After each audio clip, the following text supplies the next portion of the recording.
যেই ছেলে দাড়ি চাঁচে এবং হাতে সিগারেট নিয়ে প্যান্টটা এখনো নিচে করে দিয়ে বই হাতে করে শিক্ষা প্রতিষ্ঠানে যায়, পাঠশালায় যায়, তার পায়ের নিচে কি ফেরেশতা পর বিছাতে পারে?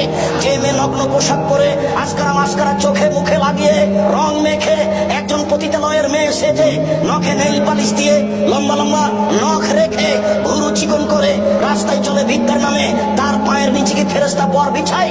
তাহলে রাসূল সাল্লাল্লাহু আলাইহি ওয়াসাল্লাম যে বললেন আইনাল মালায়েকাতা লা তাদু আজনিহাতাহা রেজাউল তালিবের ইলম, পৃথিবীর মানুষ শুনে রেখো, নিশ্চয়ই ফেরেশতাগণ যারা বিদ্যা অর্জন করে তাদের পায়ের নিচে পর বিছায়। তাহলে সেই বিদ্যা কোন বিদ্যা? শুধু তাই নয়, মুহাম্মদ সাল্লাল্লাহু আলাইহি ওয়াসাল্লাম আরো বলেন, মনে রাখো পৃথিবীর মানুষ আইনাল আলিম ইস্তাগফিরলাহু মান ফিস সামাওয়াতি ওয়া মান ফিল আরদি ওয়া হিদান ফি জাওফিল মায়ে, যারা বিদ্যা অর্জন করে তাদের জন্য ক্ষমা চাই যা কিছু আকাশে আছে, তাদের জন্য ক্ষমা চাই যা কিছু জমিনে আছে, তাদের জন্য ক্ষমা চাই গর্তের মধ্যে পিপিলিকা, তাদের জন্য ক্ষমা চাই পানির মধ্যে মাছ, সারা পৃথিবীর জীবজন্তু কীট পতঙ্গ পদার্থ জড় পদার্থ যা কিছু পৃথিবীতে আছে সবকিছুই সেই বিদ্যা চর্চাকারীর জন্য আল্লাহর দরবারে প্রার্থনা করে, আল্লাহ তুমি তাকে ক্ষমা করো।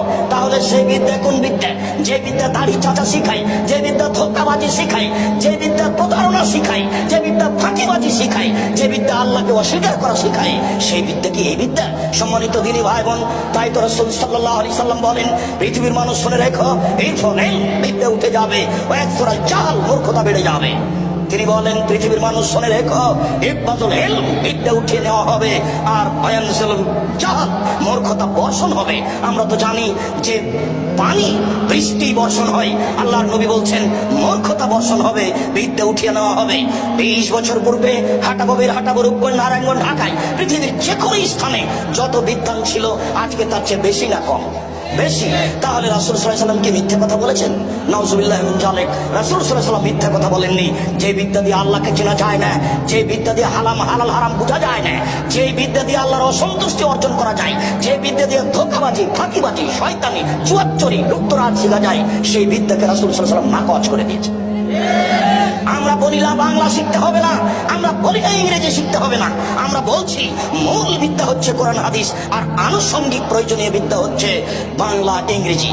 একটা বিশ্ববিদ্যালয়ে ভর্তির জন্য 100 নাম্বার পেতে হবে কোরআনে, আর যখন 20 নাম্বার পাবে ইংরেজিতে তাকে পাস করে দিতে হবে। যদি 90 নাম্বার কোরআনে পাই তাহলে তাকে পাস দেখাতে হবে না। একটা বিশ্ববিদ্যালয়ে শিক্ষক আছেন, যিনি ইংরেজি পড়াচ্ছেন তার বেতন হবে 40,000, যিনি কোরআন পড়াচ্ছেন তার বেতন হতে হবে 1 লক্ষ। তাহলে সেই বিদ্যাটা বাস্তব মানুষ বুঝবে ও জানবে।